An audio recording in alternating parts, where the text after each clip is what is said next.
सुबह बखैर नाजरीन, आप सबको खुशामदीद। प्रोग्राम आप देख रहे हैं सलाम जेके। मैं हूं आपका मेज़बान इशफाक गौहर। हस्बे वादा सुबह 8:35 पर आपके मनपसंद programme TV channel Gulistan news में हाजिर खिदमत है। उम्मीद है कि आप खैरियत से होंगे। चूँकि आज अगस्त की 30 तारीख है, सन 2022 है, हफ्ते का दूसरा दिन है और हस्बे वादा आपके सामने जब आते हैं तो कोशिश ये रहेगी कि 10 बजे तक हर पल आपको खबर बताई जाए, नए अंदाज में खबर बताई जाए, खबर की तह तक रिपोर्ट आपको बताई जाए।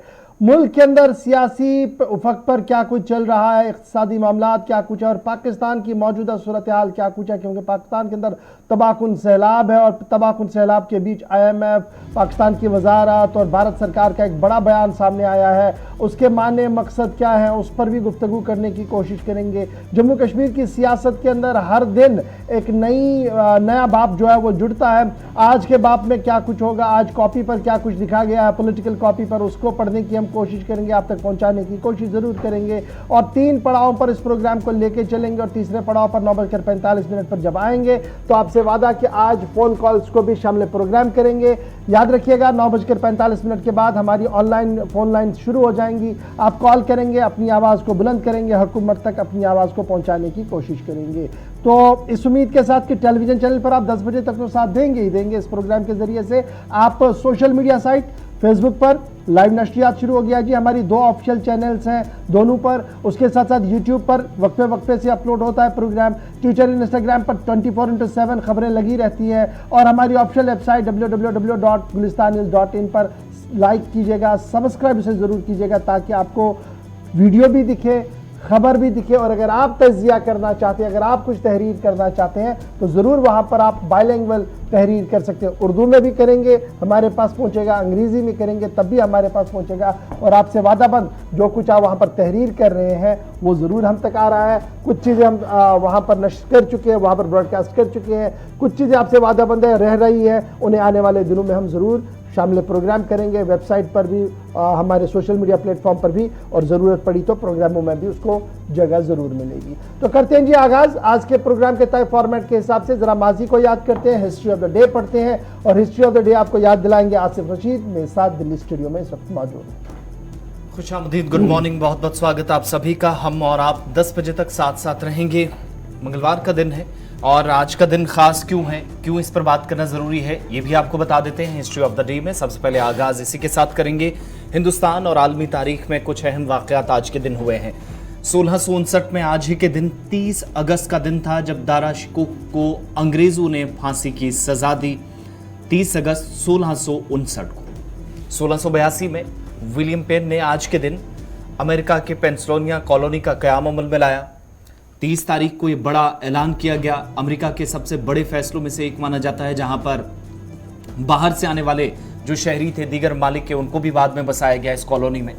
1928 में आज ही के दिन the independent of India league का भारत में क़याम अमल में लाया गया 30 अगस्त 1928 को। 1999 में आज से ठीक 23 वर्ष कबल मशरकी तैमूर में एक रेफरेंडम में इंडोनेशिया से आज़ादी के लिए वोट दिया गया। 30 अगस्त 1999 को यह अहम पेशरफ्त हुई आज के दिन। इसके अलावा आज ही का वो दिन था, अंग्रेजी कैलेंडर के मुताबिक 30 तारीख थी, 1574 में गुरु रामदास चौथे सिख गुरु करार पाए। मजहबी एतबार से भी आज का दिन अहम। 1952 में रिजर्व बैंक ऑफ इंडिया के पहले गवर्नर ऑबसरन स्मिथ का इंतकाल हुआ। 30 अगस्त को उनकी खिदमत को भी रिजर्व बैंक ऑफ इंडिया आज याद कर रहा है। साल 1991 में अज़रबैजान ने सोवियत यूनियन से अपनी आज़ादी का ऐलान किया, तो योम आज़ादी अज़रबैजान का आज है। कशीदगी के बीच आज जश्न आज़ादी होगी। और 1945 में आज ही का वो दिन था जब एक तरफ जापान ने अमेरिकी अफवाज पर धावा बोल दिया था, कब्जा कर लिया था अमेरिका के कुछ इलाकों पर, जिसके बाद हमने देखा कि इसी महीने के दौरान ही किस तरीके से एटम बम का इस्तेमाल हिरोशिमा और नागासाकी में किया गया था 4 से 9 अगस्त के दरमियान। लेकिन 1945 में यही दिन था जब बरतानवी अफवाज ने भी हांगकांग पर कब्जा कर लिया था, मुकम्मल तौर पर इसे अपने कब्जे में लिया था। लेकिन उसके बाद सिर्फ 3.5 वर्षों तक कब्जे में रहने के बाद बरतानवी अफवाज से हांगकांग को वापस लिया गया और हांगकांग भी आज़ाद हो गया। लेकिन आज का दिन था जब बरतानवी अफवाज ने हांगकांग पर कब्जा किया था। ये अहम वाक़यात थे। यूँ तो एक लंबी फहरिस्त रहती है जो हिस्ट्री ऑफ द डे में शामिल करनी होती है, लेकिन वक्त के हिसाब से और फॉर्मेट के हिसाब से हम चलते हैं और 7 से 8 बड़ी बातें हिंदुस्तान और आलमी तारीख में, जिसमें यूरोप, अमेरिका, अरब ममालिक जो सरफहरिस्त रहते हैं, जनूबी एशिया की तारीख, कुछ बड़े वाक़यात आपके सामने रखते हैं। तो ये आज की हिस्ट्री थी, आज के दिन की बड़ी बातें थी। आगे बढ़ेंगे, प्रोग्राम का बाकायदा आगाज़ करेंगे और सबसे पहले बात आज के प्रोग्राम में होगी उन मुलाजमीन की जो आर्जी मुलाजमीन कहलाते हैं, लेकिन परेशानियां कई तरह की हैं। चलिए जनाब, शुरुआत करते हैं जी एनसीआरबी की रिपोर्ट के हवाले से। एनसीआरबी की रिपोर्ट बाबत साल 2021 सामने आई है और उस रिपोर्ट ने मुल्क भर के अंदर काफी बड़ी बैच छेड़ दी है। डेली वेजर्स, मुलाजमीन, पूरे मुल्क के अंदर सुसाइड रेट जो उनका है, यानी इख्तिदाम खुदकुशी का जो मामला है वो वहां पर बड़ा है। सेल्फ एम्प्लॉयज जो है, यानी खुद रोजगार वाले लोग जो हैं, यहां पर भी खुदकुशी के वाक़ात बढ़े हैं। एनसीआरबी की रिपोर्ट जो सामने आई है, उन्होंने ये चंद बातें जो है, जो नेशनल क्राइम ब्यूरो रिकॉर्ड की बात सामने आई है बाबत साल 2021-22 के हवाले से। रिपोर्ट के मुताबिक चंद बातें आपके सामने रखने की कोशिश करूंगा। एक्सीडेंटल डेथ और सुसाइड इन इंडिया, ये पहला चैप्टर है और इस चैप्टर के अंदर साफ कर दिया गया जी, डेली वेजर्स जो आमदनी जो काम करते हैं जी, और सबसे ज्यादा प्रोफेशनल्स या नॉन प्रोफेशनल्स जो इसमें हैं लेकिन डेली वेजर्स के तौर पर काम कर रहे हैं, यहां पर इस ग्रुप के अंदर जो सुसाइड्स हैं वो बढ़े हैं साल 2021 के अंदर। और ये एदाद शुमार जो है वो 25.6% तक चला गया है। पूरे मुल्क के अंदर 42,004 लोगों की तरफ से सुसाइड किया गया है। रिपोर्ट के अगले हिस्से के अंदर कहा गया कि एक्सीडेंटल डेथ और suicide in India, accidental death और उसके बाद जिसने सुसाइड किया, इसमें भी इजाफे की बात जो है वो सामने रखी गई है। जब आप इन आंकड़ों को 2020 के साथ जोड़ेंगे, क्योंकि 2021 की बात मैं आपके सामने कर रहा हूं, जब हम 2020 के साथ इसको जोड़ेंगे तो डेली वेजर्स जिनका हाईएस्ट शेयर बनता था वो 24.6% था और इस बार 25.6%, यानी उछाल हुआ है, कमी नहीं हुई है। ये पूरे मुल्क की सूरत हाल इस तरीके की है। और जब हम मुल्की सतह पर 2019 के आंकड़ों को देखते हैं, जब कोविड ब्रेकडाउन हुआ था, तो उस वक्त 23.4% इक़दाम खुदकुशी के वाक़ात हुए थे, रिकॉर्ड किए गए थे कोविड के दौरान, जब तमाम लॉकडाउन था, लेकिन उसके बावजूद भी कोशिश की गई थी। तो ये सूरत हाल जी एनसीआरबी की एक रिपोर्ट है। दूसरी तरफ से ये भी कहा गया कि 10,881 सुसाइड्स रिकॉर्ड किए गए हैं जी फार्म सेक्टर के अंदर, खेती बाड़ी के सेक्टर के अंदर। अब इस खेती बाड़ी को बाद में 2 हिस्सों में तकसीम कर दिया गया। एक, खेती बाड़ी में मजदूरी करने वाले लोगों की जो तादाद है, साल 2021 के दौरान 10,881 लोगों की सुसाइड हुई है। और जो ग्रुप 2021 में सामने रखा गया, इसमें 2 हिस्से कर दिया गया, फार्म और कल्टीवेशन और फिर एग्रीकल्चर लेबर। फार्म और कल्टीवेटर के बीच में 5,318 है और एग्रीकल्चर लेबर में 5,563 है। तो कुल मिलाकर 10,881 आपको एग्रीकल्चर सेक्टर में हो गए। इसी के साथ साथ जब आप इसको फॉरेन सेक्टर के साथ देखेंगे 2019 में, तो 19 के मुकाबले में 20-21 में थोड़ी सी राहत आपको दिखेगी फार्म सेक्टर के, लेबर सेक्टर में नहीं। फार्म सेक्टर में इसलिए माना जा रहा है कि जनाब रिफॉर्म्स हुए हैं क्योंकि वजीर आज़म साहब बराह रास्त चंद पैसे जो है वो किसानों के खाते में डाल रहे हैं, जिससे वो थोड़ी सी राहत उन्हें मिली, और शायद वो एक बड़ा फैक्टर है जहां पर ये माना गया है। एनसीआरबी कैटेगरी जो बनाई गई है सुसाइड रेट्स की, ग्रुप वाइज बनाई गई है, स्टूडेंट्स की अलग से निकाली गई है, प्रोफेशनल्स की अलग से बनाई गई है, सैलरी पर्सन्स की अलग से बनाई गई है, डेली वेज अर्नर्स की अलग से बनाई गई है, रिटायर एम्प्लॉयज की अलग से, अनएम्प्लॉयमेंट्स की अलग से, सेल्फ एम्प्लॉयड की अलग से, हाउसवाइफ की अलग से, पर्सनल एंगेज की अलग से, यानी हर एक कैटेगरी की सुसाइड रेट जो है वो हमारे पास है। एनसीआरबी का पूरा डाटा थोड़ी देर में आप आएंगे हमारी ऑफिशियल वेबसाइट पर, वहां पर पढ़ेंगे। ये तो एक बड़ा फिगर था जो मैंने आपके सामने रखा, लेकिन जम्मू कश्मीर के जाविये से एनसीआरबी क्या कुछ कह रहा है। जम्मू कश्मीर के अंदर हाईएस्ट रेट जो केसेस रजिस्टर किए गए हैं जी वो यूएपीए के तहत हुए हैं बापत साल 2021 के अंदर। एनसीआरबी की रिपोर्ट जो सामने आई है, स्टैटिक जो बता रहे हैं वो ये बता रहे हैं कि कुल मिलाकर 814 केस हैं जो यूएपीए के तहत पूरे मुल्क के अंदर किए गए हैं। उनमें 290 के आसपास केसेस रजिस्टर किए गए जम्मू कश्मीर के अंदर 2021 के अंदर। उसके बाद मणिपुर दूसरे नंबर पर है 157 केस वहां पर है। असम तीसरे नंबर पर है 95 नंबर है और झारखंड चौथे नंबर पर है 86 वहां पर है। उत्तर प्रदेश जो आबादी के तनासुर में सबसे बड़ी है वहां पर 83 केसेस यूएपीए के तहत जो है वो रजिस्टर किए गए हैं। तो सबसे ज्यादा अनलॉफुल एक्टिविटीज प्रिवेंशन एक्ट का इस्तेमाल जो हुआ है और स्पेशल लॉज क्लास का जो इस्तेमाल पूरे मुल्क के अंदर हुआ है उसमें जम्मू कश्मीर सरफहरिस्त आया है। नेशनल क्राइम ब्यूरो की ताजा तरीन रिकॉर्ड्स के मुताबिक ये बातें जो है वो सामने आ रही है। इसके साथ साथ जब आप इसको और आगे देखेंगे जी, एक और बात जो सामने आ रही है पंजाब को लेकर। पंजाब के अंदर एनसीआरबी की ये रिपोर्ट आ रही है कि पंजाब के अंदर ओवरऑल क्राइम जो है वो कम हुआ है लेकिन बच्चों का क्राइम जो है वो बढ़ा हुआ है। दिल्ली के एतबार से एनसीआरबी का यह मानना है कि खवातीन अदम तहफ़्फ़ुज़ का शिकार, यानी यहां पर खवातीन महफूज नहीं है। दिल्ली राजधानी दारुल खिलाफा की दारुल हुकूमत के अंदर यहां पर जी खवातीन महफूज नहीं है, लेकिन दीगर क्राइम्स के अंदर थोड़ा सा कंट्रोल आपको नजर आएगा एनसीआरबी की रिपोर्ट के मुताबिक। जब आप उत्तर प्रदेश के अंदर जाएंगे तो इक़दाम कत्ल के वाक़ात वहां पर सबसे ज्यादा आपको दिखेंगे मुल्क के अंदर, क्योंकि रियासत की आबादी भी वहां पर कहीं ना कहीं इस तरीके से बनी हुई है। तो ये सारी चीजें जो है जी ये एनसीआरबी की रिपोर्ट आई है। थोड़ा सा हाल हवाल हमने सुबह आपके सामने रख दिया। डिटेल्स के लिए हमारी ऑफिशियल वेबसाइट www.gulistannews.in पर जरूर आइएगा, वहां पर आपको पूरी डिटेल्स खंगाल कर आप इसको पढ़ सकते हैं। जी आसिफ, बिल्कुल ये बड़ी बात थी और इसमें मुख्तलिफ किस्म के केसेस जिनमें यूएपीए से लेकर खुदकशी के तक के जो वाक़यात रहे हैं उनमें इजाफा हुआ है। साल 2020-21 बिल्कुल भी अच्छा नहीं है अगर एनसीआरबी की आप रिपोर्ट को देखेंगे, क्योंकि ये सरकारी आदादोशुमार है तो इसको गलत किसी भी कीमत पे नहीं करार दिया जा सकता है। आप जरा आगे मैं बस एक चीज मैं ऐड ऑन करूंगा, मैं ये रह गया था जी, क्राइम अगेंस्ट वुमन। ये मैंने लास्ट टाइम भी जब आसिफ प्रोग्राम करे थे उनमें इस पर बड़ी डिटेल बात की थी और हमने कुछ खवातीन को भी शामिल प्रोग्राम करवाए। 15% का इजाफा है जी साल 2021 के अंदर। और ये क्राइम अगेंस्ट जो नहीं, ये मैं सिर्फ यूटी जम्मू कश्मीर की आपको बात कर रहा हूँ।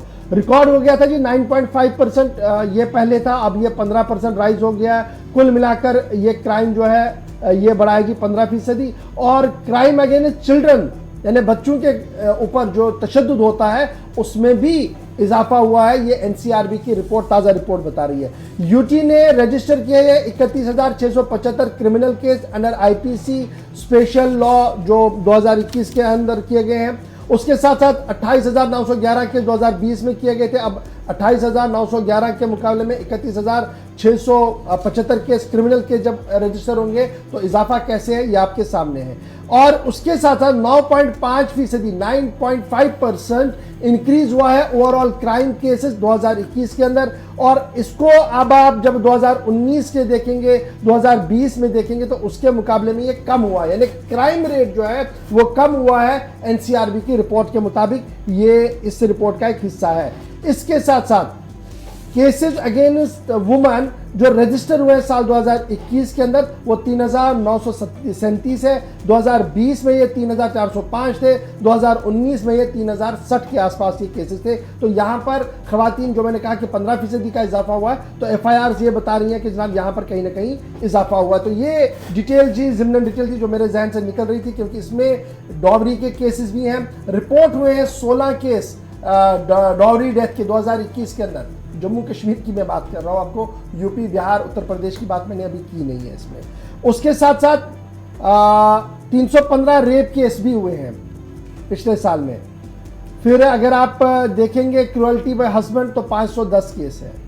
एसिड अटैक के भी केसेस बढ़ रहे हैं, 3-4 केसेस ये भी आए हैं जहां पर अभी केस चल रहा है। तो कुल मिलाकर सूरत हाल खवातीन के खिलाफ हमारी रियासत की ये है। जहां मैंने दिल्ली का आपको कहा कि अदम तहफ़्फ़ुज़ की शिकार है, मुझे लग रहा है कि अगर और खंगालेंगे तो शायद जम्मू कश्मीर की भी सूरत हाल वैसी ही न बन जाए। तो बहरहाल इस रिपोर्ट को आप पढ़िएगा, हमारी ऑफिशियल वेबसाइट पर आइएगा। जी आसिफ, चलिए आगे बढ़ते हैं। बात मरकजी वज़ीर दाखिला अमित शाह के हवाले से भी आपको बताते हैं, क्योंकि उनका एक और जम्मू कश्मीर का दौरे का प्लान है और ये दौरा आइंदा महीने यानी सितंबर के आखिरी दिनों में होगा। और शुरुआत इस खबर के साथ कि वज़ीर दाखिला अमित शाह का जम्मू कश्मीर दौरा जो होने जा रहा है, इसके लिए तैयारियां बाकायदा कर ली गई हैं। और इस साल में 2022 में अब तक के पहले 8 से 9 महीनों के दौरान उनका दूसरा दौरा जम्मू कश्मीर का होगा। इतलात हैं कि सितंबर के आखिर में वज़ीर दाखिला जम्मू कश्मीर जाएंगे, जहां पर नई दिल्ली में उन्होंने कुछ दिन पहले पार्टी लीडरान के साथ मुलाकात की। उसके बाद जम्मू कश्मीर इंतजामिया के साथ, पुलिस हुकाम के साथ जो हर महीने जायज़ा मीटिंग होती है उसकी भी सदारत की। लेकिन इस बार जो प्लान है वो 2 तरह का है। एक तो ये कि वो 2 जगहों पर वादी कश्मीर के साथ साथ जम्मू में यानी दोनों सूबों में एक रैली मुनक्किद होगी, उन रैलियों से खिताब करने वाले हैं। दूसरा, जम्मू कश्मीर की मौजूदा सलामती सूरत हाल पर इस बार उनने तबादला ख्याल करना है मुतलकीन के साथ, यानी जम्मू कश्मीर लेफ्टिनेंट गवर्नर इंतजामिया, सिविल इदारे, एजेंसियां, फौज, पुलिस, सेंट्रल एजेंसियां, तमाम लोगों के साथ काम करना है, बात करनी है, जिस दौरान उन्हें ब्रीफ किया जाएगा। इस बीच खबर के मुताबिक वो जब वादी कश्मीर जाएंगे फिर जम्मू पहुंचेंगे। 25 तारीख को चूँकि नवंबर के महीने में इलेक्टोरल रोल भी है या जो सूची है, फहरिस्त है, लगभग तैयार होकर सामने आ जाएगी। इलेक्शन बॉडी की तरफ से पहले अनाउंसमेंट जो की गई है, शेड्यूल रखा गया है, उस हिसाब से पहले पार्टी की सरगर्मियों का जायजा लेने के लिए और पार्टी में और तकवीत बख्शने के लिए, बिलखुसूस पार्टी की जो सरगर्मियाँ मौजूदा वक्त में हैं, इंतखाबात चूँकि ज़राए ये बताते हैं कि अगले बरस अप्रैल मई तक हो सकते हैं, तो उससे पहले पार्टी के लीडरान में, कारकुनान में, पार्टी सरगर्मियों में रूह फूंकने के लिए ये एक बड़ा और अहम दौरा वज़ीर दाखिला का होगा, जहां पर जम्मू में और फिर उसके बाद पार्टी की जो क़यादत है, लीडरान है वादी कश्मीर में, उनके साथ भी एक मीटिंग होगी, बैक टू बैक मीटिंग्स होंगी और 2 एक के बाद एक रैलियां भी मुनक्किद की जाएंगी। एक रैली कश्मीर के अंदर होगी, दूसरी रैली जम्मू के अंदर होगी। दोनों रैलियों से वज़ीर दाखिला खिताब भी करेंगे। दूसरी बात, सिर्फ ये पार्टी सरगर्मियों का जायजा लेना, उनके साथ तबादला ख्याल करना या मुस्तकबिल का रायमल पार्टी का क्या रहेगा बीजेपी का जम्मू कश्मीर में, न सिर्फ उस पर तबादला ख्याल किया जाएगा, बल्कि मौजूदा जो सलामती सूरत हाल जम्मू कश्मीर की है, जिस पर 4 रोज़ कबल उन्हें दिल्ली में ब्रीफ किया गया है, हर महीने ब्रीफ किया जाता है, उस पर भी मुतलकीन के साथ, तमाम इदारों के साथ, जिम्मेदारान के साथ वो खुसूसी गुफ्तगू करेंगे। मीटिंग के दौरान उन्हें वहां पर भी ब्रीफ किया जाएगा। इसके अलावा पार्टी की सरगर्मियां इसलिए भी काफ़ी अहम मानी जा रही हैं और ये दौरा इस नज़र से भी काफ़ी नज़दीकी से देखा जा रहा है कि चूँकि इससे पहले हमने देखा था कि जम्मू कश्मीर के ताल्लुक से हदबंदी कमीशन की जो रिपोर्ट आई थी, उसमें कश्मीरी पंडितों का या मगरबी पाकिस्तान से आए जो लोग हैं, वेस्ट पाकिस्तानी रेफ्यूजीज़ हैं, उन्हें असेंबली में नुमाइंदगी दी जाए या ना दी जाए, इस पर भी मुशावरत विद इन पार्टी ज़रूर की जाएगी, जो ज़राए से जानकारी है। क्योंकि हदबंदी कमीशन की तरफ से इससे पहले 2 कश्मीरी जो नुमाइंदे हैं उनको कम से कम, क्योंकि जो तजवीज़ रखी गई है या जिस चीज़ की सिफारिश की गई है कि कम से कम 2 कश्मीरी माइग्रेंट्स जो हैं वो जम्मू कश्मीर की असेंबली में आने चाहिए, बशमूल एक खातून। इसके अलावा POJ के रेफ्यूजीज़ जो हैं, मगरबी पाकिस्तान से जो आए लोग हैं, उन्हें भी नुमाइंदगी मिलनी चाहिए, लेकिन एग्जैक्ट नंबर्स कितने होंगे ये अभी तय होना बाकी है। ये दोनों बड़े मामले हैं with in the party. Jammu Kashmir BJP party जो यूनिट है, उसके साथ भी ज़राए से मिली जानकारी के मुताबिक वज़ीर दाखिला इस पर भी बात करेंगे और आगे का लाएमल तय पाएगा। सिक्योरिटी सूरत हाल और पार्टी की सरगर्मियों का आज खुद वो सितंबर के आखिरी हफ्ते में जम्मू कश्मीर पहुँचकर जायजा लेने वाले हैं। चलिए जनाब, ये तो बात थी दाखिला वजीर की, जो सितंबर के अंदर जम्मू कश्मीर के अंदर रवाना होंगे। एक रैली जम्मू के अंदर, एक रैली कश्मीर के अंदर, उसके बाद back to back review, security scenario भी होगा, पॉलिटिकल डेवलपमेंट भी रिव्यू होगा। माना जा रहा है कि ये एक फाउंडेशन स्टोन डाली जाएगी पार्टी के अंदर, ताकि पार्टी गियर अप हो जाए अगले इंतखाबात के हवाले से। क्योंकि जो आपको पता होगा कि इलेक्शन कमीशन की तरफ से रिवाइज नोटिफिकेशन जारी कर दी गई है, नवंबर तक वो सारी डिटेल सामने आनी है। उसके बाद क्या कुछ होगा उसका सबका इंतजार होगा, लेकिन सियासत के हवाले से इस दाखिला वजीर के इस दौरे को इंतहाई अहमियत के साथ माना जा रहा है। दाखिला वजीर साहब की बात अपनी जगह, लेकिन लेफ्टिनेंट गवर्नर साहब का फिर एक बार बयान आया है और इस बार बयान जो आया है वो नौजवानों से लेकर रियासत की कुल तरक्की को लेकर है। रस्मी इफ्तिताह थी एक किताब की और उसके मौके पर वजीर दाखिला साहब ने कल ये साफ कर दिया कि वजीर आज़म साहब की पॉलिसियों का नतीजा है कि जम्मू कश्मीर हर पायदान पर आगे बढ़ रहा है और स्टेट ऑफ डेवलपमेंट जो है वो आहिस्ता आहिस्ता करके रेस्टोर हो रहा है। वजीर आज़म नरेंद्र मोदी गांधी के बाद एक ऐसे लीडर मुंतखब हुए हैं जिन्होंने ऐसे लीडर माने जा रहे हैं जिनके पास मुल्क को आगे बढ़ाने का विजन है। इस मौके पर जहां वजीर दिफा राजनाथ सिंह साहब मौजूद थे, वहीं पर दोनों लीडरों ने यह साफ कर दिया कि करप्शन फ्री सिस्टम को एस्टैब्लिश पूरे मुल्क के साथ साथ जम्मू कश्मीर के अंदर करने के लिए मुख्तलिफ इकदाम किए जा रहे हैं। और जब से 370 और 35A को हटाया गया उसके बाद सूरत हाल बतदरीज बदल रही है। स्कूल, कॉलेज, यूनिवर्सिटियां खुल चुकी हैं, रोजगार के नए मौके फराहम किए जा रहे हैं और करप्शन और दीगर चीजें जहां पर है उसे मुकम्मल तौर पर खात्मा किया जा रहा है। फटाफट से जरा दोनों लीडरों को सुनते हैं। तो देर हो रही है कि संपूर्ण विलय की चर्चा, ये अभियान पहले चला, मेरे पहले बताया गया। डॉक्टर जोशी की यात्रा के ऑर्गेनाइजर के रूप में लाल चौक पर 1992 में तिरंगा फहराने के समय उन्होंने संकेत दिया था, लेकिन जब अवसर मिला तो कमिटमेंट के साथ जम्मू कश्मीर की बड़ी आबादी को भेदभाव से निजात दिलाने की केवल हिम्मत नहीं दिखाई, दृढ़ इच्छा शक्ति नहीं दिखाई, बल्कि वो काम कर दिया जो मुझे लगता है कि यहां सभागार में बैठे किसी को विश्वास नहीं था। अनुच्छेद 370 और 35A की समाप्ति के पश्चात 8 अगस्त 2020 को एक राष्ट्र के नाम उन्होंने संबोधन दिया और उसमें उन्होंने कहा कि इस व्यवस्था ने जम्मू कश्मीर को अलगाववाद, आतंकवाद, परिवारवाद और बड़े पैमाने पर भ्रष्टाचार के अलावा कुछ नहीं दिया है। जनता के लाभ के लिए संसद द्वारा जितने कानून बनाए जाते थे उनका लाभ जम्मू कश्मीर को नहीं मिलता था। लेकिन हैरानी की बात यह है कि 70 सालों में इस पर कभी चर्चा नहीं हुई। समाज के अनेक वर्गों को समान अधिकारों से वंचित रखा गया। देश था जम्मू कश्मीर की जनता से उनके सीधे संवाद को लोगों ने समझा और उसका समर्थन किया। आज वहां हर नागरिक को समान अधिकार मिला है। कोशिश हो रही है कि भय मुक्त, भ्रष्टाचार मुक्त व्यवस्था स्थापित हो।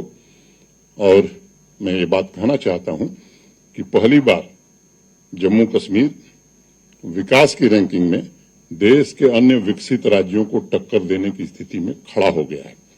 मैं समझता हूं ये कहना उचित होगा कि अभी जब हर घर तिरंगा अभियान चल रहा था, जिन स्थानों को लोग दूसरे कारणों से जानते थे, वहां 10,000 नौजवान त्राल जैसी जगह में भारत का तिरंगा लेकर भारत माता की जय लगा रहा था।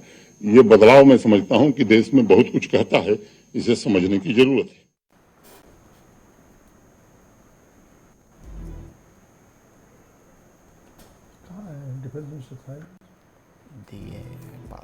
कार्ड के अलग से। चलिए जनाब, आप देख रहे थे दाखिला लेफ्टिनेंट गवर्नर साहब क्या कुछ कह रहे थे। बढ़ते हैं जी आगे। जरा बात अब सियासत की शुरू हो गई है तो बात एक और बड़ी अहम आपके साथ कर ही लेते हैं। बात गुलाम नबी आज़ाद की करेंगे। गुलाम नबी आज़ाद जिन्होंने कांग्रेस को खैराबाद कह दिया है और इस बात का बिगुल फोक दिया है कि वो कौमी सतह पर एक नई पार्टी लेकर आ रहे हैं, लेकिन उस पार्टी का सबसे पहला यूनिट जो है वो जम्मू कश्मीर के अंदर कायम होगा। खबर यह है कि ऐलान के बाद ही फौरन से बेशतर कई कांग्रेसियों का इस्तीफा देने का सिलसिला शुरू हो गया है। कल साबिक डिप्टी स्पीकर समेत कांग्रेस के मजीद लीडरों ने इस्तीफा दे दिया है। जम्मू कश्मीर अपनी पार्टी के कई लीडरों ने आज़ाद कैंप को ज्वाइन करने की बात सामने रखी और शाम होते होते जम्मू कश्मीर अपनी पार्टी की वजाहती बयान भी सामने आया, जिसमें उन्होंने कहा कि इस तरीके के बयान जो है वो मनगढ़ंत है और किसी भी लीडर ने पार्टी को छोड़कर गुलाम नबी आज़ाद के साथ जाने का ऐलान नहीं किया। बहरहाल बयानात, काउंटर बयानात अपनी जगह, लेकिन 4 सीनियर लीडर्स जिनमें साबिक deputy speaker Jammu Kashmir legislative council Ghulam Haider Malik, जिनका ताल्लुक बन्नी कठुआ से है, उन्होंने कल बाज़ाब्ता तौर पर गुलाम नबी आज़ाद के साथ मिलने का ऐलान कर दिया है। उसके साथ साथ फॉर्मर MLC डोडा डिस्ट्रिक्ट श्यामलाल भगत और farmer PCC general secretary Maheshwar Singh Manhas जो जम्मू नॉर्थ के हैं, उसके अलावा दर्जनों कारकुन जो कांग्रेस के हैं, पंच सरपंच जो हैं, उन्होंने खुलेआम कल बगावत का ऐलान करते हुए गुलाम नबी आज़ाद के उस बैनर तले काम करने को हामी भर दी है जिस बैनर का नाम चंद दिनों के अंदर अंदर सामने आ सकता है।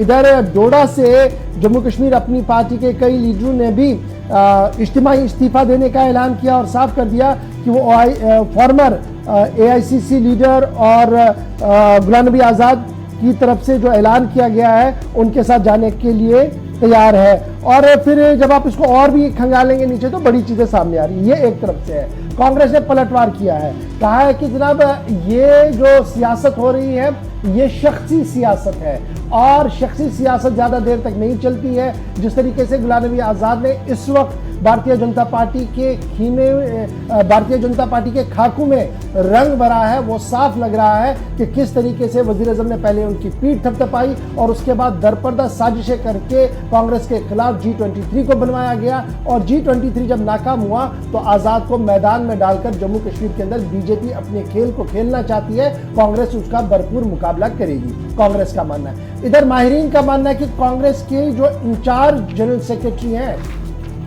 उनकी तरफ से सिचुएशन को मिसहैंडल किया गया और वो मिसहैंडल और मिसमैनेजमेंट जो है वो गुलाम नबी आजाद को बाहर लाने में एक बहुत बड़ा रास्ता मिला और गुलाम नबी आजाद बाहर आए, जिसके बाद न सिर्फ जम्मू कश्मीर के अंदर बल्कि मुल्की सतह पर कांग्रेस को इस वक्त बड़ा नुकसान उठाना पड़ रहा। जो लीडर G23 के हैं उनमें कल से थोड़ी बहुत नरमी भी दिख रही है। जब से कांग्रेस प्रेसिडेंट के चुनाव का ऐलान किया गया है ताहम कुछ लोग आज भी वोकल है जो ये बता रहे हैं कि ये फर्जी चुनाव है जी, इन चुनाव से कुछ भी नहीं होगा। बहरहाल कुछ दिन इंतजार करना होगा, पता लगेगा कि गुलाम नबी आजाद क्या जम्मू कश्मीर तक ही अपनी पार्टी को सीमित रख पाएंगे या उसे नेशनल हुकअप पर लाकर अदर स्टेट्स के अंदर भी ले जाने में कामयाब होंगे। उसके लिए थोड़ा सा इंतजार करना होगा।